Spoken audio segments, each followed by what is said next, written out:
ಇವತ್ತಿನ ಕಾರ್ಯಕ್ರಮದ ವೇದಿಕೆಗೆ ಇಂದಿನ ನಮ್ಮೆಲ್ಲ ಅತಿಥಿ ಗಣ್ಯರನ್ನ ಬರಮಾಡಿಕೊಂಡು ಕಾರ್ಯಕ್ರಮವನ್ನು ಪ್ರಾರಂಭಿಸೋಣ.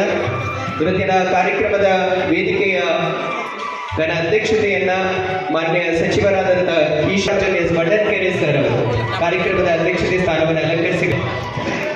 ಅದೇ ರೀತಿ ಕಾರ್ಯಕ್ರಮದ ವೇದಿಕೆಯ ಮೇಲೆ ನಮ್ಮ ಕಾರ್ಯನಿರ್ವಾಹಕ ಅಧಿಕಾರಿಗಳು ತಾಲೂಕಾ ಪಂಚಾಯತ್ ಭಾಗ್ಯ ಸುರೇಖಾಂತ್ ಬಿರಾದರ್ ಸರ್ ಅವರು ಕೂಡ ಹಾಜರಾಗಬೇಕಾಗಿ ತಮಗೂ ಕೂಡ ಆಮಂತ್ರಿಸುತ್ತಾ, ಜೊತೆಗೆ ಇವತ್ತಿನ ಕಾರ್ಯಕ್ರಮದ ವೇದಿಕೆಯ ಮೇಲೆ ವಿಶೇಷ ಉಪನ್ಯಾಸಕರಾಗಿ ಇನ್ನು ಕೆಲವೇ ನಿಮಿಷಗಳಲ್ಲಿ ಸಂವಿಧಾನ ಸಮರ್ಪಣಾ ದಿನಾಚರಣೆ ಕಾರ್ಯಕ್ರಮ ಉದ್ದೇಶಿಸಿ ಉಪನ್ಯಾಸ ನುಡಿಯಲಿರುವಂಥ ಪ್ರಯುಕ್ತವಾಗಿ ಹಮ್ಮಿಕೊಂಡಿರತಕ್ಕಂಥ ಕಾರ್ಯಕ್ರಮಗಳಲ್ಲಿ ಈಗ ವೇದಿಕೆ ಮೇಲೆ ಸಂವಿಧಾನ ಶಿಲ್ಪಿ ಭಾರತದ ರತ್ನ ಡಾಕ್ಟರ್ ಬಾಬಾ ಸಾಹೇಬ್ ಅಂಬೇಡ್ಕರ್ ಅವರ ಭಾವಚಿತ್ರಕ್ಕೆ ಪುಷ್ಪಾರ್ಚನೆ. ಶಿಲ್ಪಿ ಡಾಕ್ಟರ್ ಬಾಬಾ ಸಾಹೇಬ್ ಅಂಬೇಡ್ಕರ್ ಅವರಿಗೆ, ಡಾಕ್ಟರ್ ಬಾಬಾ ಸಾಹೇಬ್ ಅಂಬೇಡ್ಕರ್ ಅವರಿಗೆ ಅನೇಕರ ಬದುಕು ಜಯವಾಗಿಸಿರುವ ಡಾಕ್ಟರ್ ಬಾಬಾ ಸಾಹೇಬ್ ಅಂಬೇಡ್ಕರ್ ಅವರಿಗೆ ಪೂಜೆಯನ್ನು ಪುಷ್ಪಾರ್ಚನೆಯಿಂದ ನೆರವೇರಿಸಿರುವಂತಹ ವೇದಿಕೆ ಮೇಲಿರುವ ಗಣ್ಯರಿಗೆ, ಉಪಸ್ಥಿತರಿರುವ ಸರ್ವರಿಗೂ ಅನಂತ ವಂದನೆಗಳು.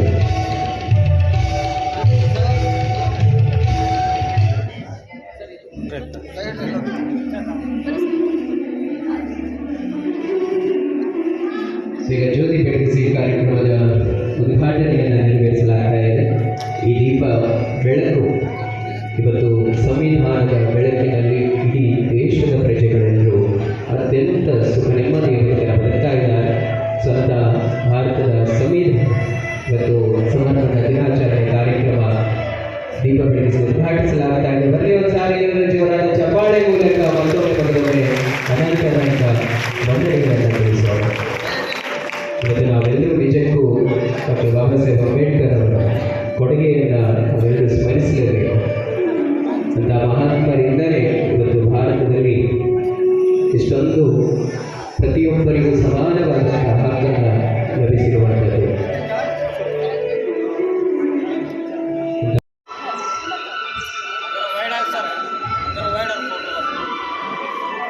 ಎದುರೀಗ ಅದೇ ರೀತಿ ಸಾಲಾಗಿ ನಿಂತ್ಕೊಳ್ಳೋಣ, ಯಾರು ಕೂತ್ಕೊಳ್ಬಾರ್ದು. ಕಾರ್ಯಕ್ರಮ ಭಾರತದ ಸಂವಿಧಾನದ ಪ್ರಸ್ತಾವನೆ ಪೀಠಿಕೆಯನ್ನು ವಾಚನ ಮಾಡುವುದರೊಂದಿಗೆ ಕಾರ್ಯಕ್ರಮ ಮುಂದುವರಿಯುತ್ತೆ. ನಮಗೆಲ್ಲರಿಗೂ ಭಾರತದ ಸಂವಿಧಾನ ಪೀಠಕ್ಕೆ ಬರಬೇಕು. ಈಗ ಪೀಠಿಕೆಯನ್ನು ಹೇಳಲಾಗುತ್ತೆ, ನಾವೆಲ್ಲರೂ ಹೇಳೋಣ. ಪ್ರಜಾಸತ್ತಾತ್ಮಕ ಗಣರಾಜ್ಯವಾಗಿ ರಚಿಸಲು ಮತ್ತು ಅದರ ಸಮಸ್ತ ನಾಗರಿಕರಿಗೆ ಸಾಮಾಜಿಕ ಮತ್ತು ರಾಜಕೀಯ ನ್ಯಾಯ, ವಿಚಾರ, ಅಭಿವ್ಯಕ್ತಿ, ವಿಶ್ವಾಸ, ಧರ್ಮಶ್ರದ್ಧೆ ಮತ್ತು ಉಪಾಸನಾ ಸ್ವಾತಂತ್ರ್ಯ, ಸ್ಥಾನಮಾನ ಹಾಗೂ ಅವಕಾಶ ಸಮಾನತೆ ದೊರೆಯುವಂತೆ ಮಾಡಲು ಮತ್ತು ವ್ಯಕ್ತಿ ಗೌರವವನ್ನು, ರಾಷ್ಟ್ರದ ಏಕತೆಯನ್ನು ಹಾಗೂ ಅಖಂಡತೆಯನ್ನು ಸುನಿಶ್ಚಿತಗೊಳಿಸಿ ಅವರಲ್ಲಿ ಭಾತೃಭಾವನೆಯನ್ನು ವೃದ್ಧಿಗೊಳಿಸಲು ಶ್ರದ್ಧಾಪೂರ್ವಕ ಸಂಕಲ್ಪ ಮಾಡಿರುವುದಾಗಿ ನಮ್ಮ ಸಂವಿಧಾನ ಸಭೆಯಲ್ಲಿ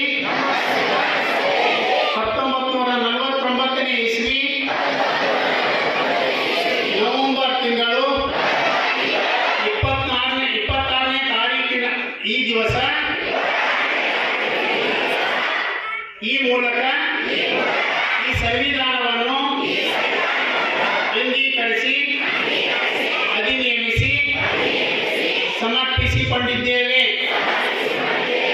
ಜೈ ಭಾರತ, ಭಾರತ ಸಂವಿಧಾನ.